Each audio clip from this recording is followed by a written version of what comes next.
here from England on a boat so we could be Quakers. So the whole other side is very reserved. Okay. And so like a very open display of vulnerability and emotion that's not like just expressed with the eyes and a, a firm set of the jaw, yeah, I usually, it has to, it takes a special thing for me. See, it's like an example of something that gets me every time I watch it, even though I know it's coming, is that scene in Magnolia where Julianne Moore breaks down in the pharmacy. Oh, yeah. And just that's really intense. That one's really good. Yeah, that's really... I think that scene, for one, and that whole movie is just... Then there's John C. Reilly looking for the gun. Oh, yeah. Oh, man. Oh, my God. Yeah. In that movie, too. There are a lot of painful moments in that. Yeah. That bastard genius Paul Thomas Anderson, who's married to Maya Rudolph, who's in The Good Place. And even in Punch Drunk Love, like when he has that piano, that organ. Yeah. Oh, there's some real awkward moments in that too that I've just, like I said, I'm not going to cry. I'm just going to make that face. Sure. Even in Boogie Nights, when he's sitting in the car after he just got shot at by Alfred Molina. Oh yeah. And he just realized, like, I have like gone so far off the rails. Yeah. And he comes back to Jack just asking for forgiveness. Yeah. I love, it's the only time that a movie about porn is ever going to make me cry. There are some porn films that might make you cry. Well, yeah, but like, not because it makes me feel pathetic.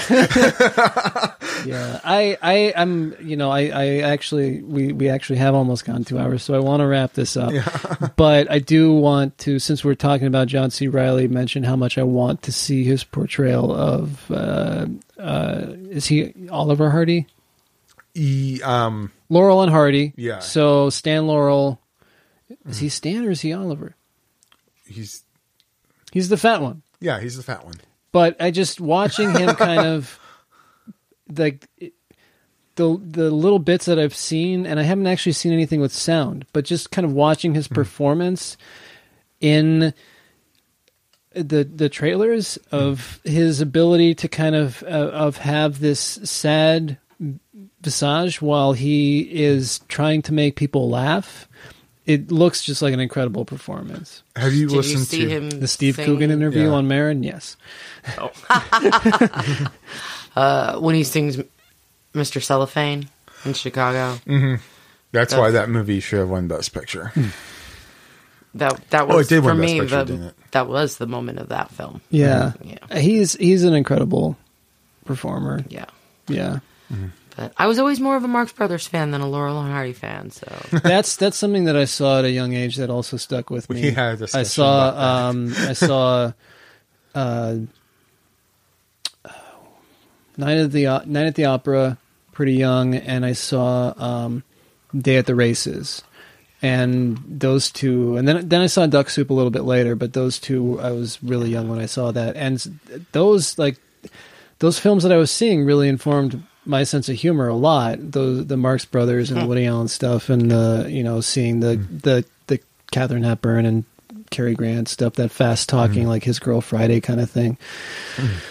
That's what really informed my sense of humor a lot. And Billy Wilder for me, which, I mean, not to go back to Jerry Maguire again, but a lot of that movie is inspired. But how can you not? That movie is inspired a lot by conversations Cameron Crowe had with Billy Wilder, and how much he liked his work, like in Some Like It Hot and The Apartment. Sure, yeah.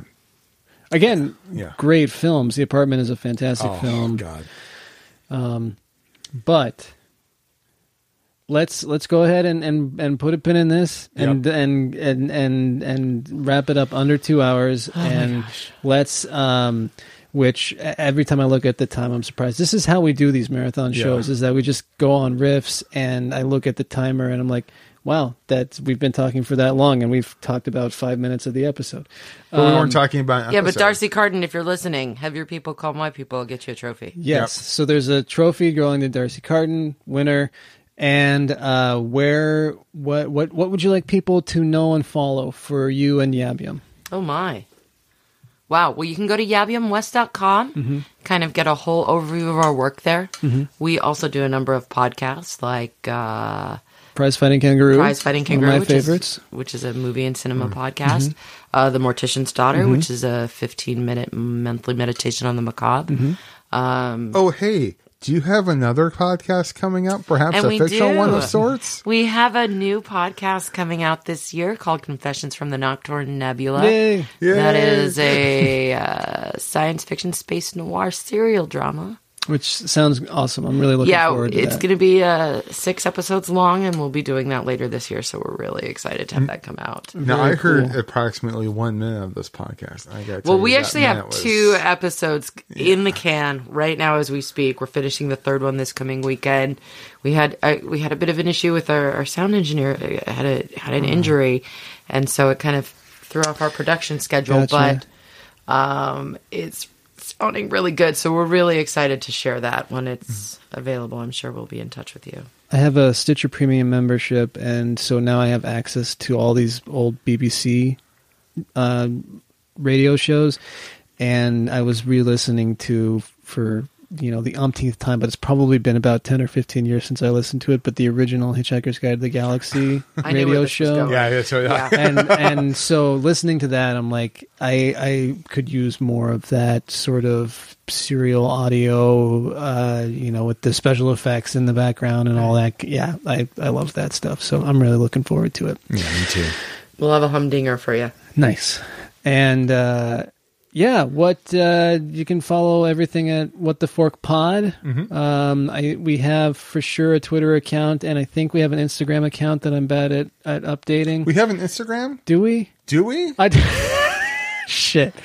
We definitely have Twitter at What the Fork Pod. Oh, I know. Twitter. And we have, you can email us, whattheforkpod@gmail.com, and,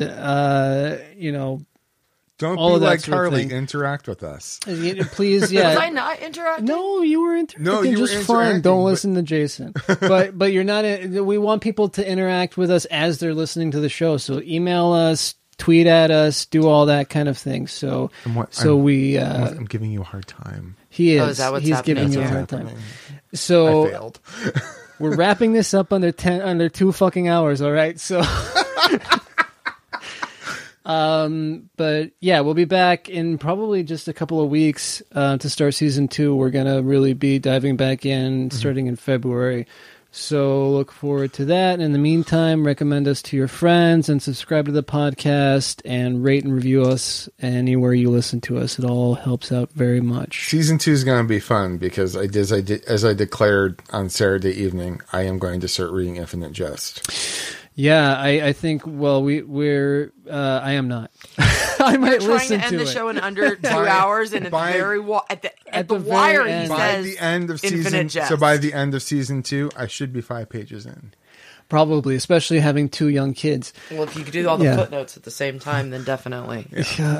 That's an undertaking that I plan to maybe tackle in retirement, if I should be so lucky. But yeah, thank you, of course, everyone, for listening, and that's going to do it for us. And it's been so long since we've ended a podcast. I know.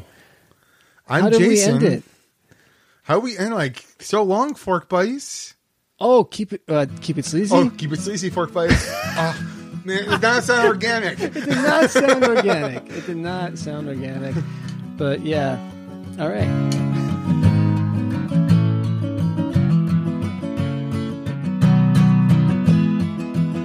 This has been a Hoon Waddle production. If you enjoyed this podcast, why not check out one of our other fine podcasts available from hootenwaddle.com, Apple Podcasts, Spotify, Stitcher, or any number of podcast apps.